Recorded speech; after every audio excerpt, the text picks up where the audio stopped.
Qu'est-ce que ça te fait de célébrer cet album monumental et as-tu l'impression que 40 ans se sont écoulés ? Eh bien non, pas du tout. Pas du tout, je veux dire, il y a quelques rides et tout, mais je me trouve encore bien. Ça ne me paraît pas si long, tu sais, c'est vraiment incroyable. Oui, je n'arrive pas à croire que tout soit passé si vite, tu vois. Il a été tranquillisé par l'armée thaïlandaise lors d'une crise dans un hôtel et il a même fait chanter sa propre maison de disques en remettant ses bandes originales à un trafiquant de drogue. Mais à près de 70 ans, l'homme qui grognait dans les années 80 lit maintenant des histoires du soir à ses petits-enfants en sirotant une tisane. Mais en voici une pour vous. James Cameron a un jour choisi Billy Idol pour un grand film hollywoodien, mais après un accident, le rôle est allé à quelqu'un d'autre. Quel était le film ? Mettez votre réponse dans les commentaires. Nous révélerons la réponse plus tard. Restez avec nous pour des manoirs hollywoodiens, des accidents de moto presque mortels, et le moment où cette légende punk a trouvé la rédemption dans la paternité et la remise en forme. Mais pour vraiment comprendre l'homme derrière le cuir, il faut revenir là où tout a commencé, car ces années de formation réservent des rebondissements inattendus. Jeunesse. À la fin des années 1950, l'Angleterre se remettait encore des années de guerre. Des familles comme les Broad, la famille de Billy Idol, essayaient de trouver leur place entre la tradition et une marée culturelle en pleine mutation. Né William Michael Albert Broad le 30 novembre 1955 à Stanmore, dans le Middlesex, il a grandi dans un foyer marqué par la foi, la discipline et une éducation anglicane stricte. Sa mère Jeanne était une femme au foyer irlandaise chaleureuse et son père Guillaume, un vendeur aux normes strictes et avec peu de patience pour les rêveries. En 1958, la famille a fait ses valises pour un déménagement audacieux de l'autre côté de l'Atlantique, arrivant à Patchogue, Long Island, avant de s'installer à Rockville Center, New York. Pour Billy, qui avait entre 2 et 6 ans à l'époque, l'Amérique semblait électrisante.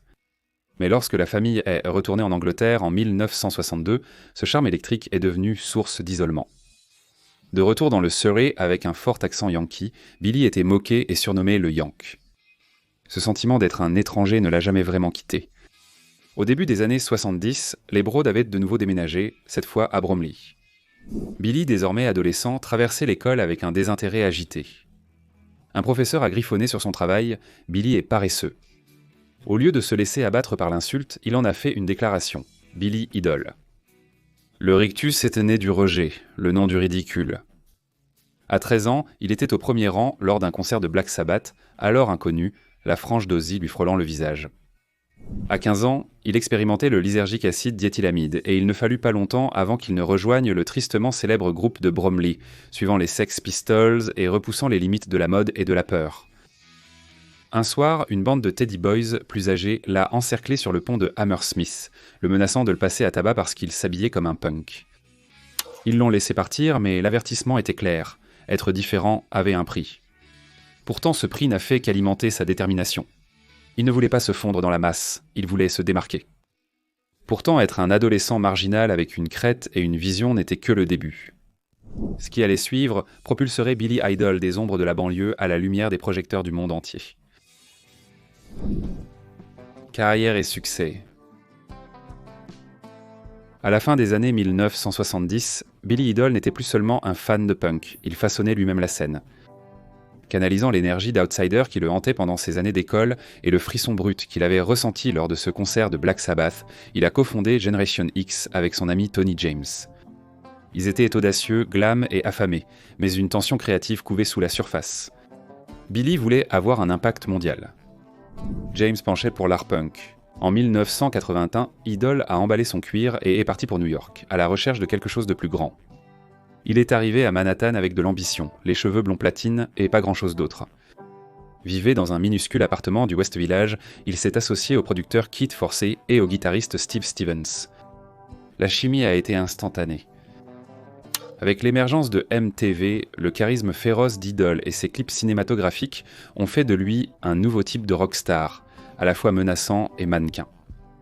White Wedding, Rebel Yell et Eyes Without a Face n'étaient pas seulement des succès, c'était de véritables déclarations esthétiques. Mais le succès est venu avec le chaos. En 1983, mécontent de la pochette proposée par sa maison de disques pour Rebel Yell, Billy a volé les bandes maîtresses et les a remises à son dealer d'héroïne. Sa menace était simple, corriger la pochette ou l'album sera rendu public, façon bootleg. C'était purement oisif, impulsif, stratégique, dangereux, et ça a marché. Et puis c'est venu le crash, littéralement.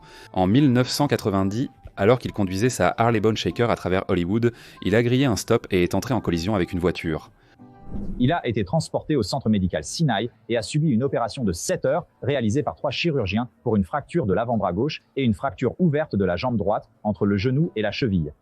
Sa jambe a failli être amputée et tout d'un coup, il a perdu le rôle que James Cameron lui avait attribué, celui du méchant emblématique Tim Hill dans Terminator 2. Cette occasion manquée a été un véritable électrochoc.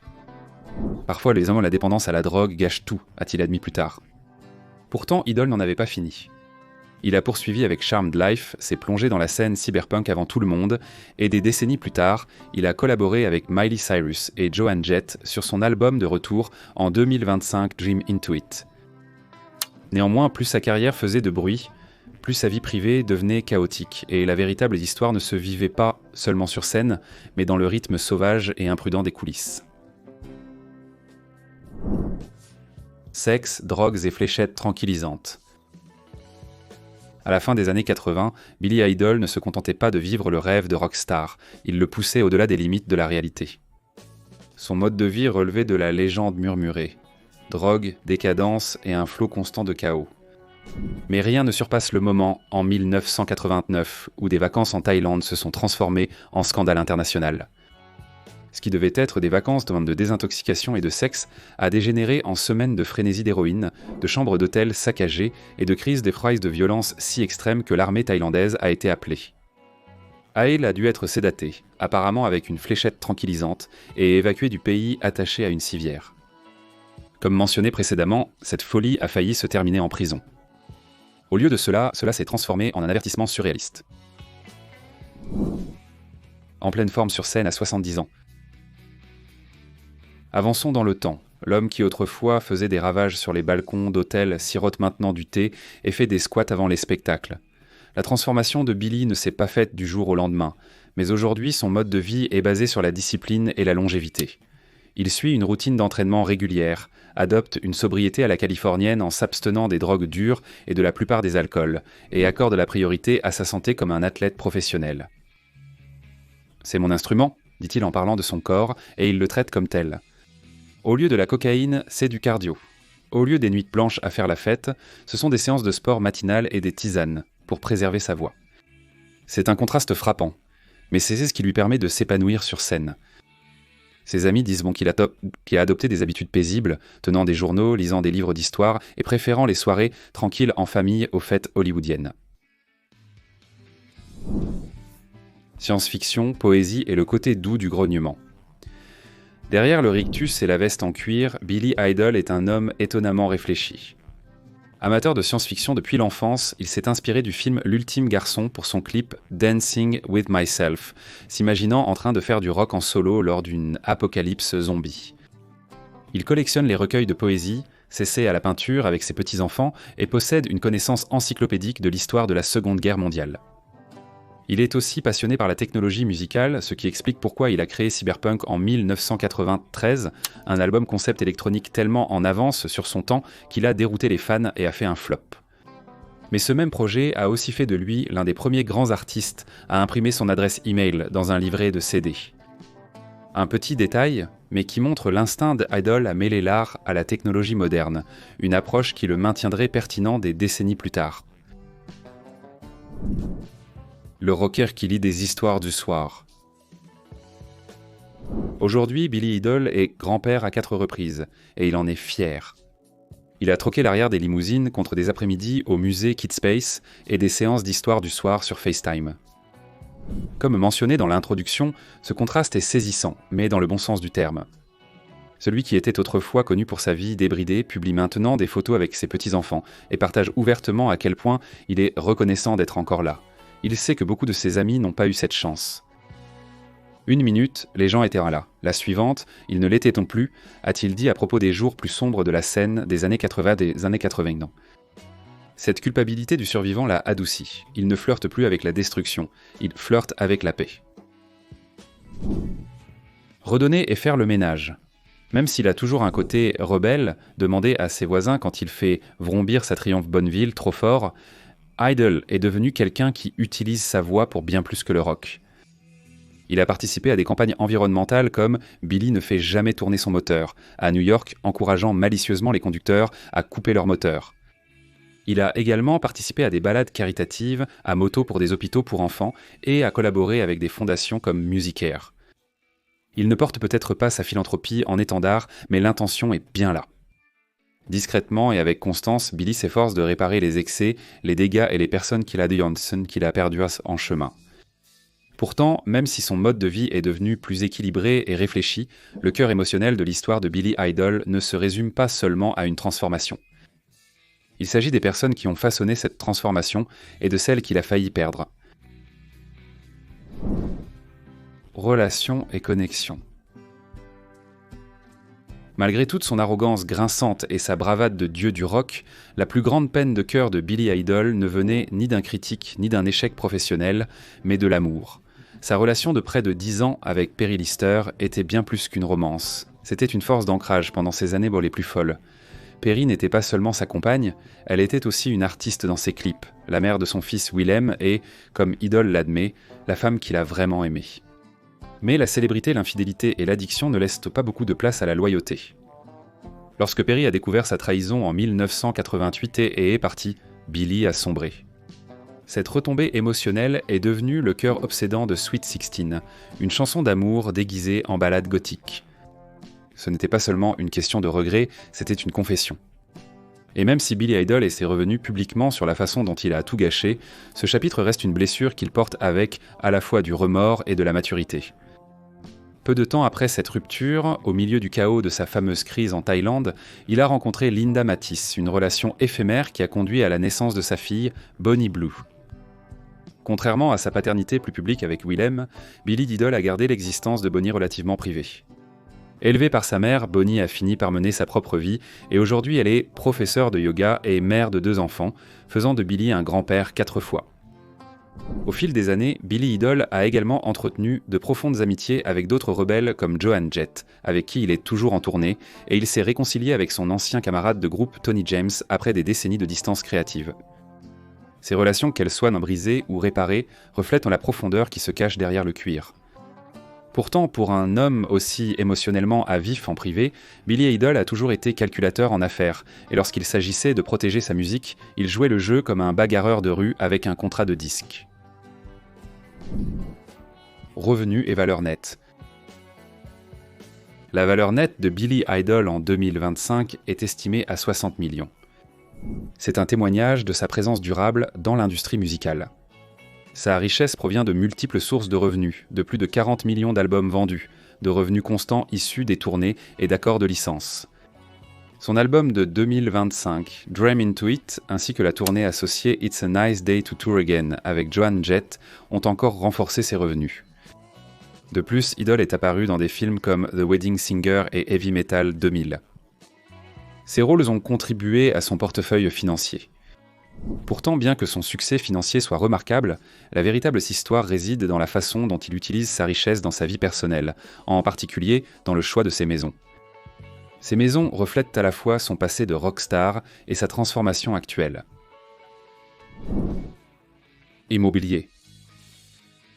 L'histoire immobilière de Billy Idol reflète toute l'évolution de sa transformation, passant de rebelle imprudent à légende du rock réfléchi. Sa maison actuelle est un manoir de style méditerranéen niché dans les collines d'Hollywood. C'est bien loin du chaos de sa vie d'autrefois. Estimée à environ 4 millions de dollars, la maison offre des vues en temps panoramique, des boiseries chaleureuses et une cheminée en pierre qui confère à l'espace de vie une atmosphère étonnamment sereine, presque comme un chalet. C'est le genre d'endroit où l'on s'attendrait à trouver un écrivain ou un philosophe, pas l'ancien roi des rictus imprégné de punk. Mais c'est justement le but. Idol l'a conçu pour être un refuge loin du bruit. C'est là qu'il lit des livres d'histoire, écrit tranquillement dans son journal et fait des appels vidéo avec ses petits-enfants.